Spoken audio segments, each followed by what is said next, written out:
Baik lagi dengan gue Gian, dan welcome to Breakdown.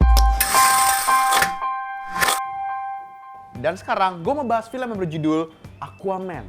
My father was a lighthouse keeper. My mother was a queen. But life has a way of bringing people together. We could unite our worlds one day.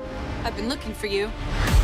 Your half-brother, King Orm, is about to declare war upon the circus world.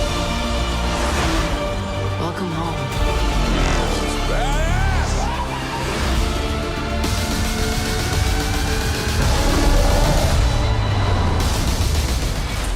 Ini adalah spoiler konten. Film ini bercerita tentang Aquaman yang harus menghentikan saudara tirinya Orm dengan mencari senjata legendaris Trident of Neptune untuk menjadi raja di Atlantis dan menghentikan perang antar dua dunia.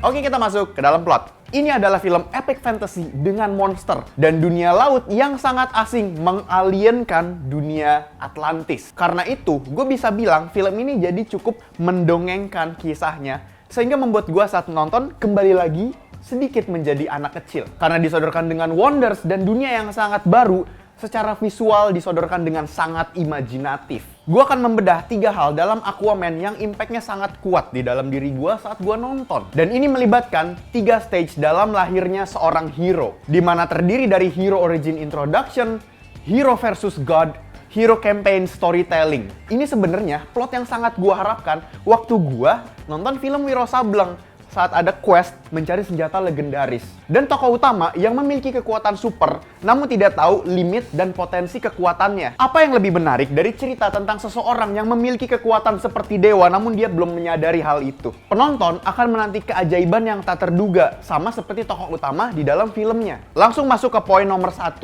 stage pertama.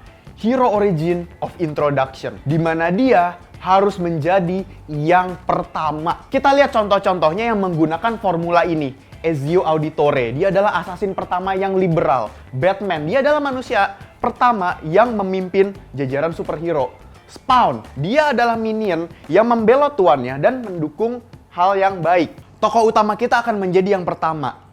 Misteri baru, eksistensi baru untuk dunianya. Arthur adalah anak dari Atlana dan Tom, seorang manusia. Ras hibrid pertama yang mewarisi kekuatan baru. Kelebihannya adalah dia akan menjadi evolusi spesies, di mana dia akan melakukan hal-hal baru yang dimana pendahulunya itu belum pernah lakukan. Mempersatukan dunia laut dan dunia daratan. Aquaman adalah representasi yang paling tepat untuk ceritanya. Hero origin yang bagus adalah yang mengajarkan bahwa dirinya bukanlah pahlawan kecuali diakui. Karena itu yang akan mengajarkan patience dalam alur ceritanya. Konflik yang paling kuat berasal dari pertempuran batin yang ada di dalam dirinya. Hero origin yang mengawali dengan satu pertanyaan besar dan misteri, untuk apa aku dilahirkan? Bertemulah dengan stage nomor 2, yaitu hero versus god. Superhero pasti bertemu dengan villainnya. Dan pasti villain itu akan dikalahkan oleh superhero. Asumsi itu udah kuat melekat di dalam penonton. Namun apa yang filmmaker lakukan di sini? Kurangi asumsi itu. What if hero kita melawan seorang dewa? Dewa di sini adalah metafora. Dewa yang gue maksud adalah Imba. Aquaman dengan segala kekuatannya dengan mudahnya mengalahkan Black Manta saat berhadapan dengan Orm di stage arena, dia langsung kalah telak. Satu-satunya jalan di plot untuk mengalahkan Orm adalah dengan melakukan perjalanan, menemukan Trident of Neptune, dan harus melewati Karathen, makhluk legendaris. Di mana hero versus god mengajarkan Aquaman value dari pain, kekalahan, exile, kehilangan, sendiri, tanpa arah. Dan akhirnya, hero kita harus masuk ke dalam ke stage ketiga, yaitu hero campaign storytelling. Ini adalah perjalanan menuju turning point dari karakter kita. Melibatkan misteri, pencarian, petualangan, dan long march. Namun di tahap ini, baik Aquaman ataupun Mera menemukan satu hal yang bernama persamaan. Aquaman mulai menemukan nilai persamaan yang ada di dalam jati dirinya dengan para kaum Atlantis yang diacuhkan, bersamaan dengan Mera yang melihat hal baru bahwa persamaan dunia daratan dengan perspektifnya itu tidak jauh berbeda. Dalam tahap ini, Aquaman dan Mera adalah eksistensi yang asing. Dengan campaign di gurun pasir yang dulunya lautan. Jadi sebenarnya di sini siapa yang asing? Aquaman atau si Mera. Lucu ya permainan simbolisasinya. Tapi persamaan di stage ini juga menemukan hero kita dengan satu value yang bernama love, cinta.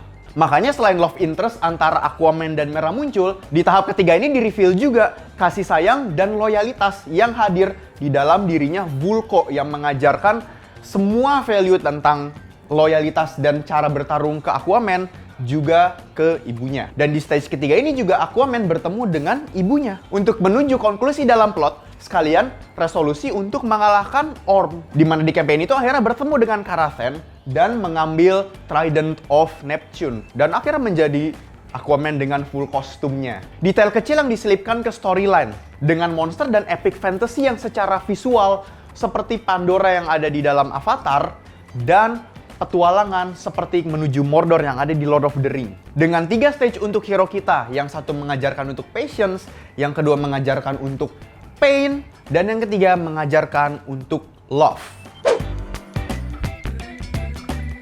Kita masuk ke dalam cast. Kita ada Jason Momoa sebagai Arthur Aquaman, Amber Heard sebagai Mera, Nicole Kidman sebagai Atlana, Patrick Wilson sebagai Orm, dan Yahya Abdul Mateen II sebagai Black Manta. Film Aquaman disutradarai oleh James Wan. Dia adalah sutradara dan pionir untuk film horor. Tentunya kalian semua pasti tahu lah film-film sebelumnya, Conjuring, Insidious, di mana itu style tetap kental kerasa waktu saat adegan di bawah laut yang para ras-ras Atlantis yang udah mindless dan menjadi creature tuh langsung wah nyamperin mereka, dan saat di kapal laut yang jadi berubah genre-nya menjadi horror slow pace. Jadi menurut gua sebenarnya DC dan Warner Bros harusnya bersyukur nih saat mempercayai Aquaman ke tangan seorang sutradara yang visioner dan berani mulai dari nol. Oke, kita masuk ke dalam rating. Untuk hasil akhir, gue rate film ini 9 dari 10. Grounded banget, ceritanya surf banget sama karakternya. Membalut kemasan dengan visual yang sangat imajinatif, cerita yang fun, pack actionnya seru.